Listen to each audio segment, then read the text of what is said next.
जैसा कि हम सब लोग जानते हैं कि जिस युग में हम अपना जीवन व्यतीत कर रहे हैं उसे कलयुग के नाम से जाना जाता है। भगवान श्री कृष्ण द्वारा कलयुग के पूर्ण स्वरूप की भविष्यवाणी बड़े ही विस्तार से की गई है। दोस्तों नमस्कार, आपका स्वागत है। आइए जानते हैं श्रीमद् भागवत पुराण के अनुसार कब और कैसे होगा कलयुग का अंत, कलयुग का स्वरूप कैसा होगा और इसका अंत आते आते क्या क्या बदलाव आएंगे। पौराणिक मान्यताओं के अनुसार कलयुग 4,32,000 वर्ष का है, जिसका अभी प्रथम चरण ही चल रहा है। कलयुग का प्रारंभ 3102 ईसा पूर्व हुआ था। क्या होगा कलयुग के अंत में? कलयुग में जिसके पास धन होगा उसी का लोग कुलीन, सदाचारी, सद्गुणी मानेंगे।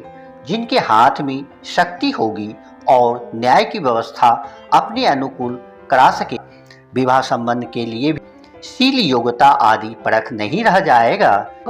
युवती के पास रुचि से ही संबंध हो जाए। व्यवहार की निपुणता, सच्चाई और ईमानदारी में नहीं, जो जितना कपट कर सकेगा वह उतना ही व्यवहार कुशल माना जाए। ब्राह्मण की पहचान उसके गुण स्वभाव से नहीं हो, वस्त्र, दंड, कमंडल आदि से ही ब्रह्मचारी, सन्यासियों आदि आश्रम की पहचान हो और एक दूसरे का चिन्ह स्वीकार कर लेना ही एक दूसरे के आश्रम प्रवेश का स्वरूप होगा। घूस दे या धन खर्च करने में असमर्थ होगा उसे अदालत में ठीक ठीक न्याय न मिल सके। जो बोल चाल में जितना चालाक होगा उसे उतना ही बड़ा पंडित माना जाए। असाध्य का दोषी होने की एक ही पहचान रहेगी, गरीब होना।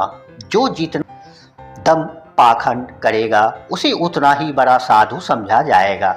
विवाह के लिए एक दूसरे की स्वीकृति ही पर्याप्त।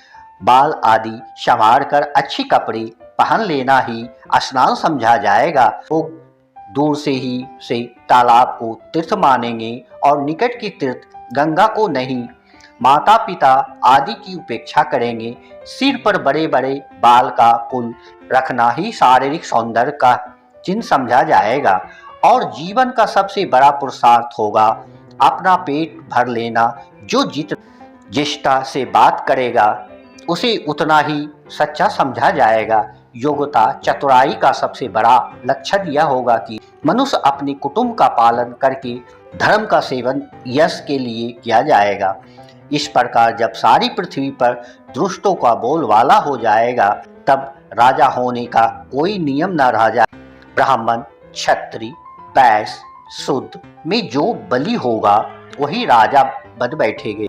उस समय के नीच राजा अत्यंत निर्दयी एवं क्रूर होंगे। लोभी तो इतने होंगे कि उसमें और लुटेरों में कोई अंतर न किया जा सकेगा। जो प्रजा की पूंजी एवं पत्नियों तक को छीन लेंगे उनसे डरकर प्रजा पहाड़ों और जंगलों में भाग जाएगी। उस समय प्रजा तरह तरह के साग, कंद मूल, मांस, मधु, फल फूल और बीज गुठली आदि खाकर अपना पेट भरेगी। लोग भूख, प्यास तथा नाना प्रकार की चिंताओं से दुखी रहेंगे। रोगों से उन्हें छुटकारा ही ना मिलेगा। कलयुग में मनुष्य की परम आयु 20 या 30 वर्ष की होगी। कलिकाल के दोषों से प्राणियों के शरीर छोटे छोटे, छिन्न और रोगग्रस्त होने लगेंगे। वर्ण और आश्रमों का धर्म बतलाने वाला वेदार्थ नष्ट प्राय हो जाएगा। धर्म में पाखंड की प्रधानता हो जाएगी। राजा महाराजा डाकू लुटेरों के समान हो जाएंगे। मनुष्य चोरी, झूठ तथा निरपराध हिंसा आदि नाना प्रकार के कुकर्म से जीविका चलाने लगेंगे।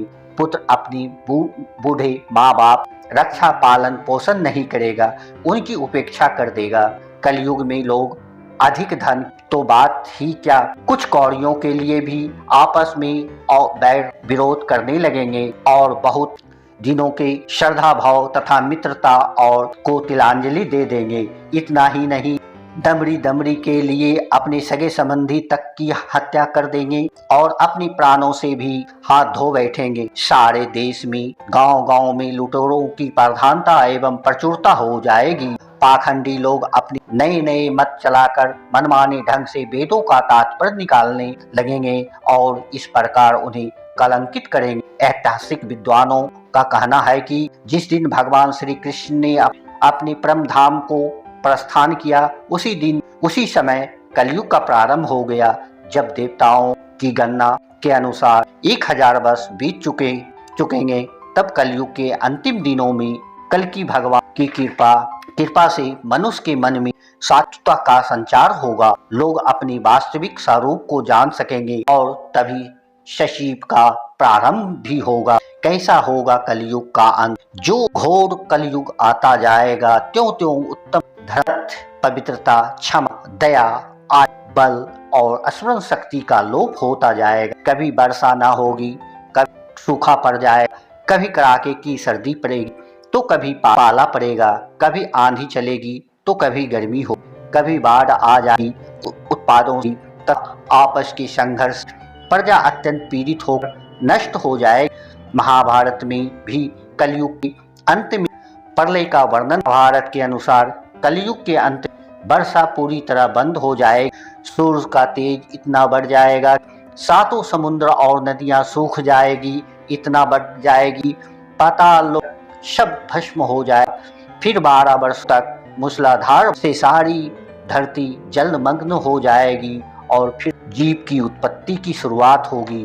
पुराणों के मुताबिक भगवान विष्णु का यह श्रावण महीने के शुक्ल पक्ष की पंचमी तिथि को होगा। भगवान कल्कि का जन्म के समय गुरु, सूर्य, शुक्र, चंद्रमा एक समान पुष्प नक्षत्र में होगी और भगवान के जन्म के साथ ही सतयुग की शुरुआत होगी। बता दें कि भगवान विष्णु के वैकुंठ जाने के बाद कल शुरू हुआ था। श्रीमद् भागवत के मुताबिक भगवान श्री विष्णु का कल्कि अवतार से 64 कलाओं से पूर्ण होगा। भगवान कल्कि सफेद घोड़े पर सवार और पापियों का नाश करके पृथ्वी पर फिर से धर्म की स्थापना करेंगे। तो यह थी जानकारी कि कब और कैसे होगा कलयुग का अंत और कलयुग का स्वरूप कैसा होगा और इसका अंत आते आते क्या क्या बदलाव आएंगे।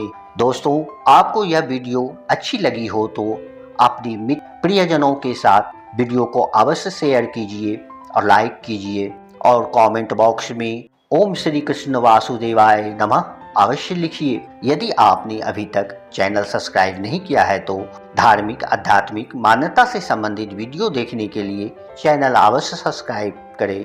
आप सबों का कोटि कोटि धन्यवाद।